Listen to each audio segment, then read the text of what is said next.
আমার নাম রাইয়ান। রাতের খাওয়া দাওয়া শেষ করে শুয়ে শুয়ে পাবজি খেলছিলাম। রাত 1টা বাজে। হঠাৎই আমার ফোনে আমার বন্ধুর ফোন।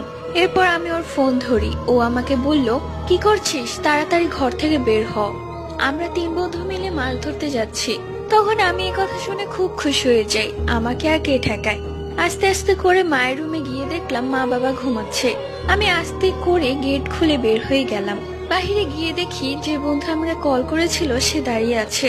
আমি ওকে বললাম, কিরে তুই একা, আর বন্ধুরা কোথায়? তখন ও বলল, ওরা নদীর পাড়ে আমাদের জন্য ওয়েট করছে।